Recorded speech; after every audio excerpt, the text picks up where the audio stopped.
This is Winfield Lock and Dam. The Lock and Dam's actually over there. That's the Mississippi behind me, and this is the creek that flows into the Mississippi. From being here in the summer, I know that it's about 2 or 3 feet up, so that water's got a little bit of depth to it. It's pretty deep out there. If I can get it out there, I'm gonna throw one worm out there, and then I'm really gonna fish this channel here, because I do believe that there's fish in this channel here because it's deeper than the rest of the slough. I saw fish activity in the slough, but generally like the confluence water might be a little bit warmer, so hopefully we can get some fish here. I'm gonna throw worms and corn. So the deep water is right past that pylon. Unfortunately, since the river's a little bit higher, I can't really toss to where the deep water is. You can see a stream drop off right about there. And there's a sign right there that says, danger, watch for barges. It'd be great if you could shoot through that gap, but if you shoot through that gap, sometimes there's boats that come across there, and that'll pretty much destroy your line. The water is probably like 20 feet deep past the pylon, and there's a pretty big drop off. I can get it like right around that pylon area, but I can't get it any further than that, which I really need to right now. So we got a worm on a small hook, gonna toss into the creek mouth. Usually I think during the summer you get a lot of gar here, but right now, too cold for gar. So hopefully something else will pick this up, because there could definitely be some rough fish, some carp, or maybe even some gato fish here. So we will see. I think we actually have something. It's the first fish I've hooked online in a while. It's not very big. It's on worm, so I guess it could be anything. I think it's a carpio though. I think it is a carp. No, is it a gato? No, it's a carp. It's a small carp. Common carpio. All right. At least we've got some winter fish in here that hooked on a worm. I'm gonna hope to get more fish on a worm. All right, common carp, Winfield. Generally, a small carp like this is nothing to write home about, but you gotta remember, this is the end of January where nothing is actually biting, maybe besides those stock trout. So any fish is a win. Common carp. This is the first fish I've caught in days, maybe like a week actually. So it's a good fish. I'll take it, I'll take it. I'll just let this guy go now. See ya, Carpio. Bye-bye. Now we're gonna hook up some nice bait here. I wish it just was a little warmer today.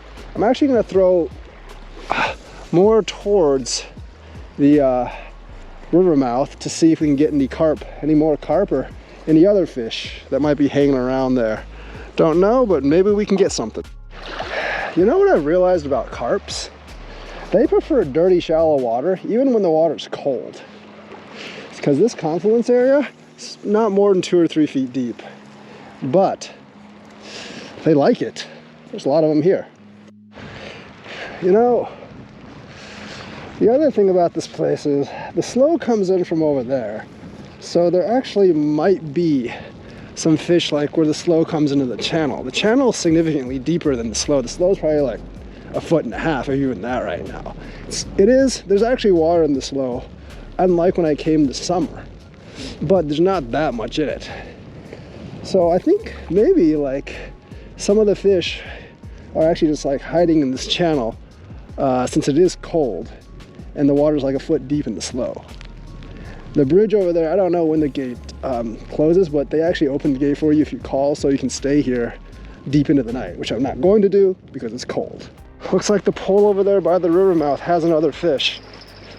Pulling pretty fiercely. Today is not in vain, at least. Scratched out so many times the last couple of weeks that catching even these small little suckers is a victory for me. Trash fish as they might be, I'll take them. You know, for their size, carp are extremely good fighters. Well, that's even a smaller one. Looks like there aren't any bigger ones here, but I'll take it. Common carp. Common carp. Might just be an episode of these pretty little suckers. Unless I can get a catfish coming in here, but I think catfish are deep. There you go, carp. And it goes off in the water. Well, I got back from Winfield and I'm back in Wisconsin. That was a couple of days ago, but I finally found a good place around St. Louis for some winter carp. I have several places in Wisconsin as long as they don't freeze over, and many of the streams don't. But in St. Louis, I couldn't find a good, like, consistent carp place or really good consistent fish place besides Lower Merrimack in the winter, and I finally got another one. You could always go to Baldwin, across in Illinois, about an hour away, but Winfield's significantly closer. And in that stream outlet, there are quite a few carp in the winter there as well. I think if I actually went the day before, where it was a little bit warmer, I would have gotten a lot more bites there as well. Maybe even some catfish bites as well, because the water like around that pylon, as long as I can toss it somewhere out there, is actually really, really deep. It's like 20 feet right past the pylon, and right above the dam, there's a place that's like 20 feet that you can actually toss as well. And there's a lot of rough fish action, but no bites in the really shallow slow upstream from the channel. So that is a really good place to just like catch a fish or two in the winter if you can't catch anything. I don't think the fish come in like really big size around there in the winter, but you know, like in the summer, it's a lot better place. There's a lot of gar there, there's catfish there, there's carp there. And I'm sure like there's some big ones out there in the summer as well. I'll have to go back there in the summer. And I'll go back there in the summer when the water's a little bit higher. Because last time when I went in the summer, the water was like really, really, really low and there was no water in the slough. But that was a fun trip. That was like one of the few trips I actually caught something out in January in St. Louis. Always a tough gig to actually catch anything in the winter. In January in St. Louis, bush usually doesn't really work for me besides the trout lakes. I could fish the stock trout ponds, but that isn't fun for me. And St. Louis does not get cold enough to actually freeze over to ice fish, unlike Wisconsin, which does. So I might be out on the ice. If I buy some equipment, I might be heading to Beaver Dam. I might be heading to Fox Lake. You know, spillways where there are like pike and walleye available. Can't wait to get out there as soon as the weather gets a little bit warmer. If you want to fish and meet up, let me know. And I'll see you in the comments, and I will see you out on the water or out on the ice.